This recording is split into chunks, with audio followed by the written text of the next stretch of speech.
Bonjour, je m'appelle Jaf. Et moi, c'est Hélène. Au cours de cette vidéo, nous allons parler d'un concept clé en matière d'investissement, le risque.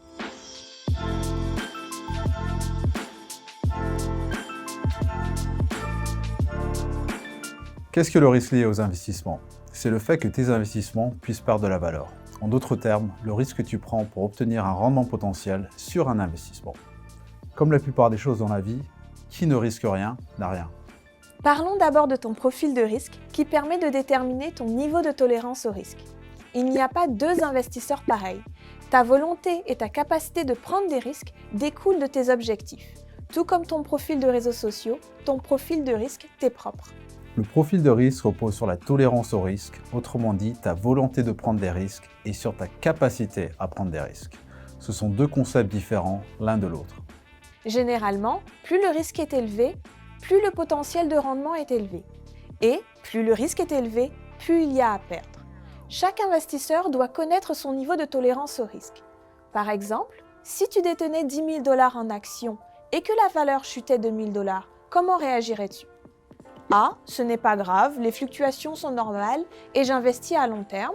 Ou 1 000 $, j'aurais pu partir en vacances avec 1 000 $. Si tu as choisi la réponse A, cela suggère que tu as une plus grande tolérance au risque, et si c'est B, cela suggère le contraire. Il n'y a pas de mauvaise réponse, mais il est important de connaître son niveau de tolérance. Bien que ce ne soit pas l'idéal, certains investisseurs se rendent compte que leur tolérance n'est pas aussi élevée qu'ils le croyaient, et ce après avoir investi. Si tu vérifies plus souvent le solde de ton compte ou de ton portefeuille t'empêche de dormir, cela pourrait signifier que ta tolérance au risque est plus faible que tu ne le pensais. Abordons maintenant la capacité à prendre des risques. Il s'agit du niveau de risque que tu peux te permettre financièrement. Normalement, ta capacité à prendre des risques dépend de ton âge, de ton revenu et de ton horizon temporel.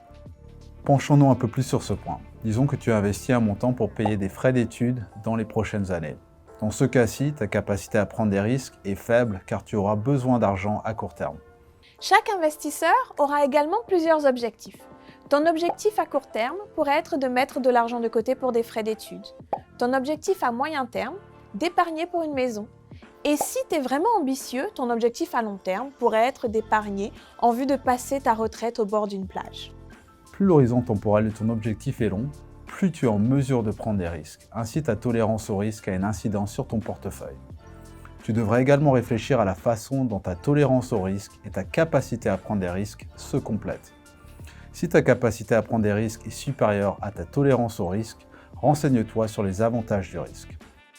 Autrement dit, si ta tolérance au risque est inférieure à ta capacité à prendre des risques, tu devrais peut-être envisager repositionner ton portefeuille.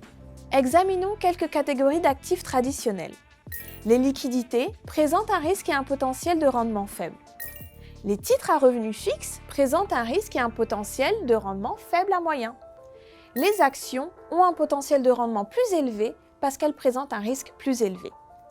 Si tu épargnes pour un objectif à court terme, par exemple des frais de scolarité, songe à réduire ton risque en investissant dans des titres à revenus fixes ou bien à garder des liquidités à portée de main. Cependant, si tu comptes passer tes années dorées sur la plage, les rendements plus élevés des actions pourraient mieux te convenir. Maintenant que nous savons ce que constitue le risque, comment pouvons-nous le mesurer? L'une des façons les plus courantes d'évaluer le risque d'un investissement consiste à examiner ce qu'on appelle l'écart type. L'écart type mesure l'ampleur des variations de la valeur d'un investissement. C'est ce qu'on appelle couramment la volatilité d'un investissement. Par exemple, considérons l'écart type ou le risque d'un investissement. Supposons que tu as commencé l'année en investissant 100 $ dans un titre avec un écart type de 5%. Cela signifie, d'ici la fin de l'année, tu auras probablement entre 95 $ et 105 $. Ce risque est relativement faible. De même, si le titre avait un écart type de 20%, tu aurais probablement entre 80 $ et 120 $. Ce risque est élevé. Tu pourrais te retrouver avec un montant en dehors de ces fourchettes, dans 2 ou 3 écarts types, mais cela se produit moins souvent. En fait, le résultat se trouve dans un écart type moyen 68% du temps, soit la zone bleue foncée de ce graphique. Alors, pour illustrer ce point, considérons l'écart type dans un contexte que nous connaissons tous, celui de la météo. Nous faisons tous la même chose avant de sortir, consulter nos téléphones pour en savoir ce que nous réserve la météo. Disons que les prévisions météorologiques semblent assez bonnes, mais qu'on prévoit une probabilité d'averse. Nous savons que cette légère probabilité pourrait devenir une possibilité d'orage bien réelle. Nous prenons un risque en sortant chaque jour et comprendre qu'il existe une probabilité d'averse qui peut changer au quotidien est une bonne façon de penser aux risques liés au rendement des investissements. Heureusement, les écarts types des titres et des fonds de placement sont souvent calculés pour nous au Canada, ce qui nous évite d'avoir à le faire.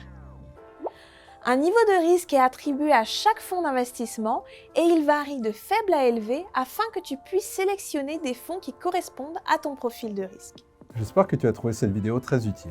N'oublie pas que tout investissement comporte un risque et qu'évaluer ta volonté et ta capacité à prendre des risques est essentiel pour ton parcours financier.